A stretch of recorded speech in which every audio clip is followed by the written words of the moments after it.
Moni ndine Jack. Ndiye kungopanga adresi msangasanga iti. Panali dandaulo kuchoka kwa banja lina ku Lilongwe kukawali.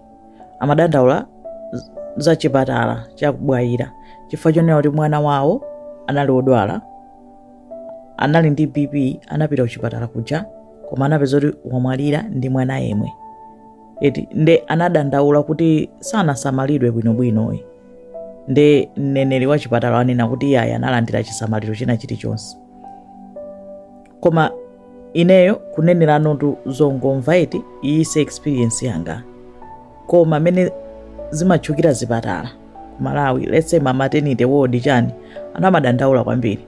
Eti ma treatment amene amalandira kumeneko eti kuti munthu wapita kuchipatala kumana ndi nesi, aliyense akapita kuchipatala cholinga palibe amene angangonyamuka kupita kuchipatala chifukwa choti basi akusowa zochita.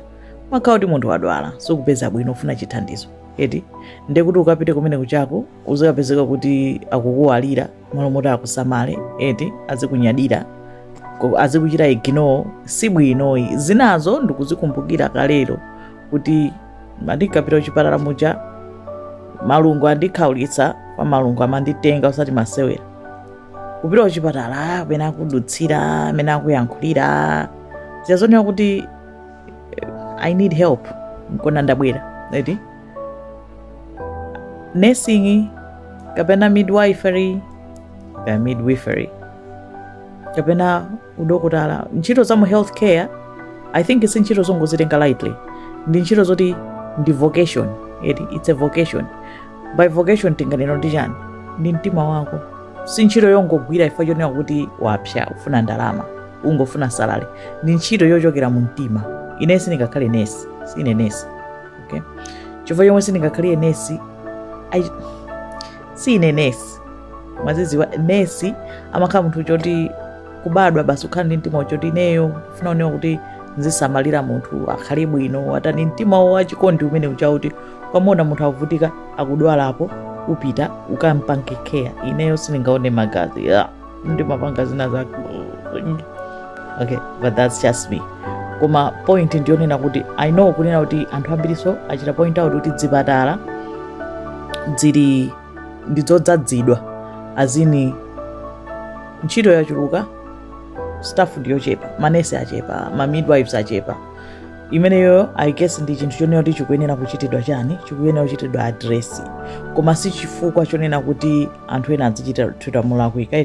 Ine ndikuyankhula ndimagwira in healthcare. I've always worked in healthcare eti my healthcare settings kwa dzaka ntchito zanga in healthcare, so I know what I'm talking about.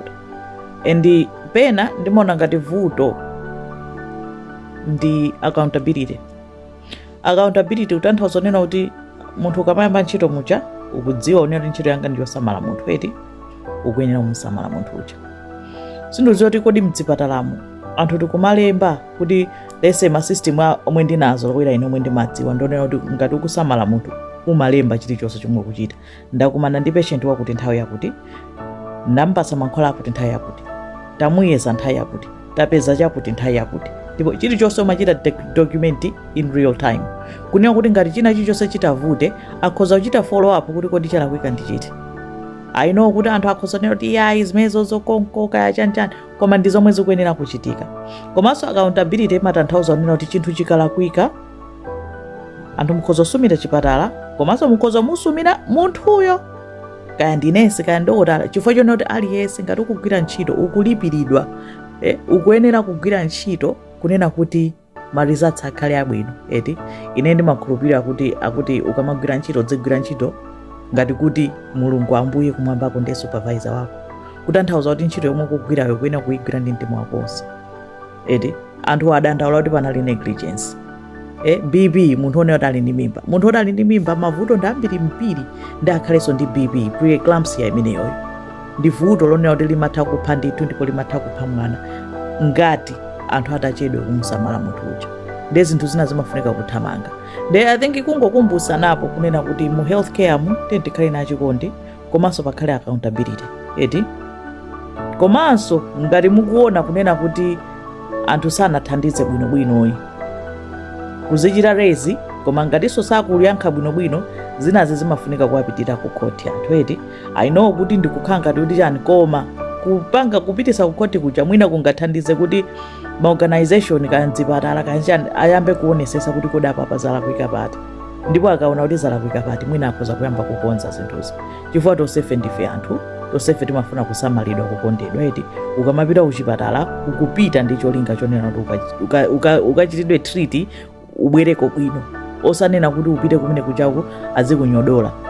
I know staff ndiyochepa koma si chifukwa chonena kuti munthu akachitidwe treat molakwika eti kuti ndikunyoza anthu ogwira ntchito mzipatala nungonena kuti tiyeni we can do better, tiyeni tichiteni bwino tiyesetse, you know.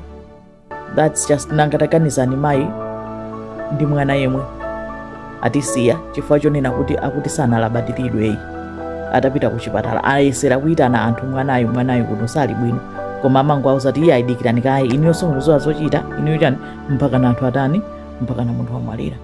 That's how I understood it. Allegedly I am alleging this because I don't have first hand information. Mene ndawerengera ndikumvetsera ngati zinaenda dichoncho, so it's very sad koma I think izinthu zikuyenera kusintha eti tikamagwira ntchito tiyeni tigwireni ndi chikondi.